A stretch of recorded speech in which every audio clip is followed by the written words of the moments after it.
Okay.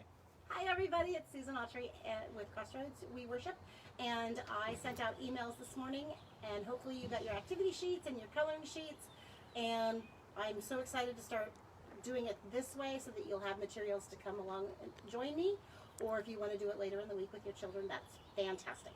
Now today I'm doing the Poor Woman's Gift, also known as the Widow's Mite. It's in Mark 12, chapter 12, 41 through 44. And the first thing I really wanted to talk to you today about is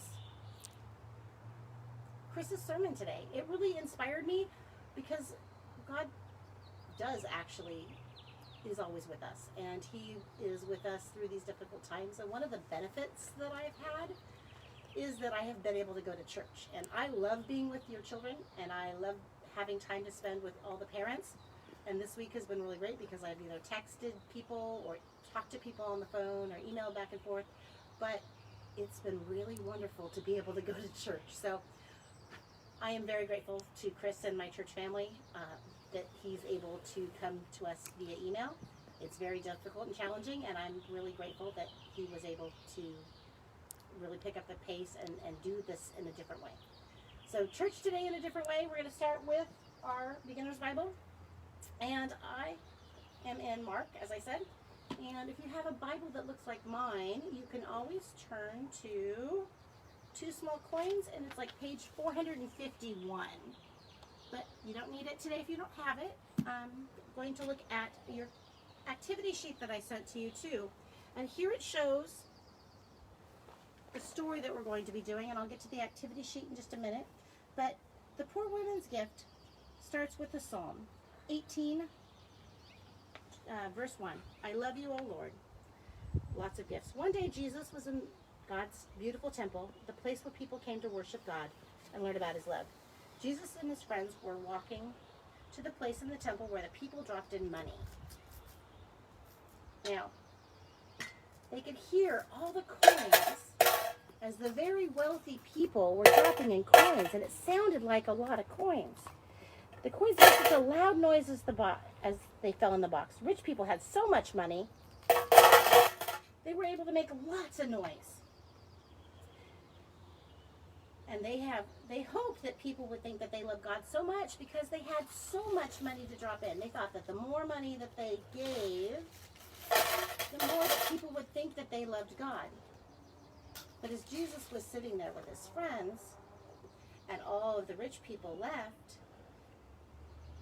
the smallest gift came, and that was a poor woman, and she walked quietly to the box. This woman did not have much money. In fact, she probably didn't have a lot of food, but she loved God very much, and she dropped just her 2 coins in.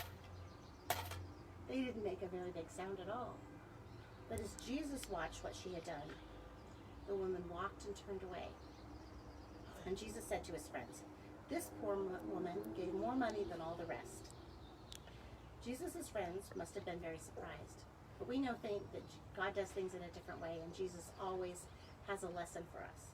And today the lesson was that the rich people had given more money than the poor woman, but the poor woman, the widow, had given all that she had. Jesus' friends thought about the woman's gift. Jesus told them that she had really given more. And we can show our love to God too.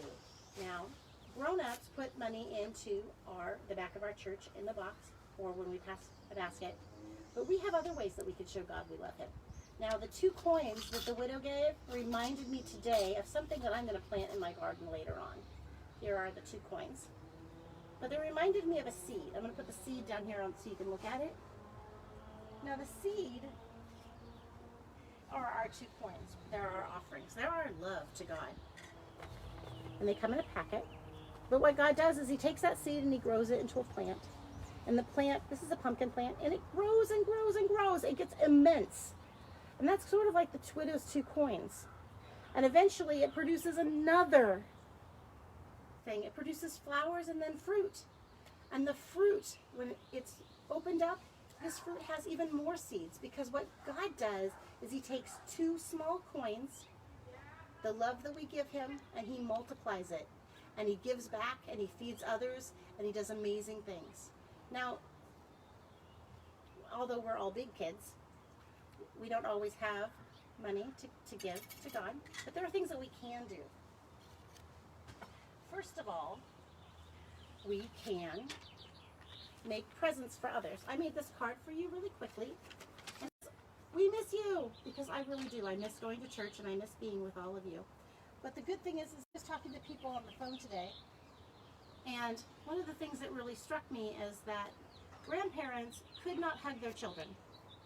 I can't imagine not being with my niece and the children that I have at my house every day. And it would really sadden me, and it broke my heart, actually, to be honest with you. And I wanted to challenge all of you to send out cards or crafts or even letters, just anything. This is a really fun craft, though. I took toilet paper rolls and I cut them in unique shapes to make them look like flowers. And this one got really used by the kids that I play with. They really enjoyed this craft. It was really fun for them. And the nice thing is it's really cheap. So I took some paint, and I took our crafts, our flower stamps, and I got glue on them and paint so that these would be really, really good. So here's lots of paint. Let me see how I did. You can go back in and take a paintbrush if you like.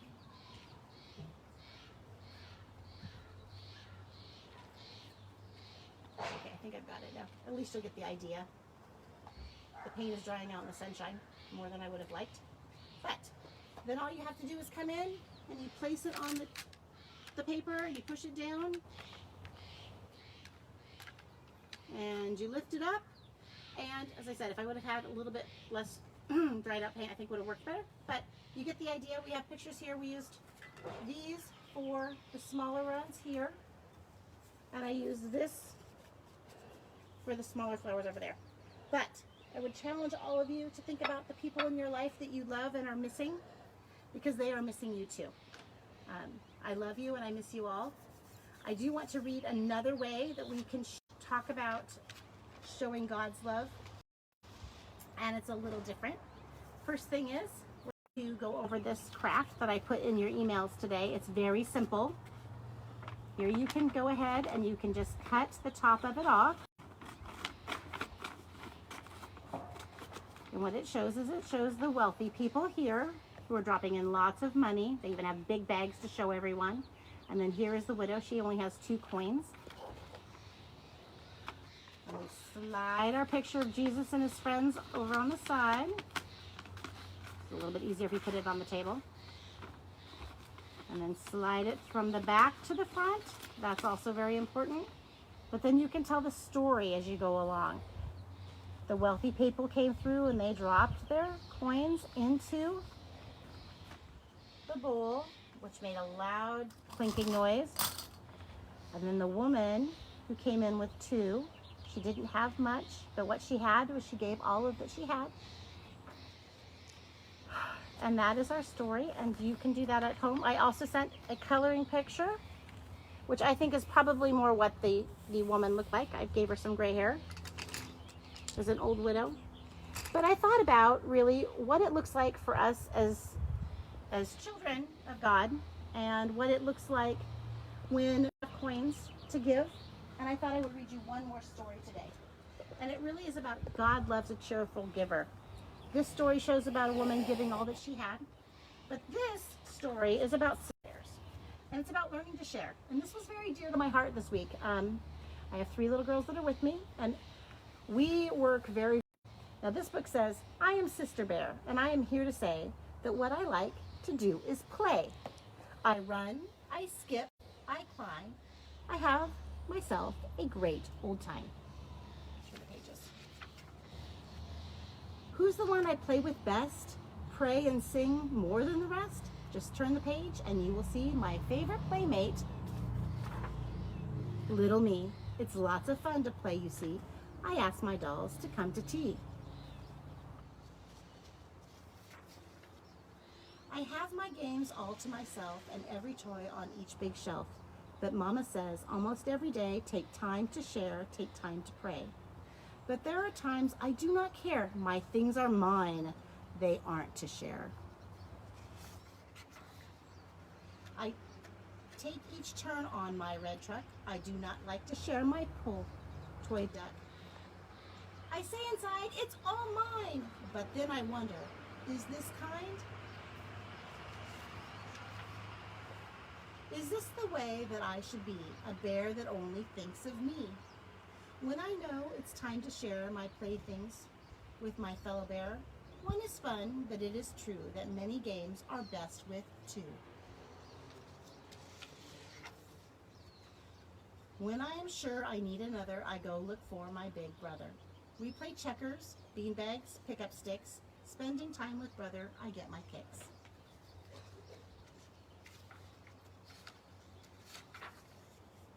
Look, here comes Liz and Bob and Clem. Now we can see and we can share with all of them. I ride Bob's bike, he rides my trike. It's great, we share and share alike. So sharing's fun, it's good to do, and lots of times it's easy to. And if you share, it's also true. Your fellow bear will share with you. We share our time when we're together. We run, we hide, we skip stones, whatever. We share our books. We trade our cards. We visit one another's yards. Now we are more than 3 or 4. We're 5, 6, 7, and lots more. Here comes Millie, Mike, and Nate. Anna Mae has brought her cat. Here comes Fred with Snuff, his terrier. This way, friends, the more the merrier. Remember, Jesus says that he is with you when you are together, like 5, 4, 3, or 2. Now God is with us all the time, like Pastor Chris said.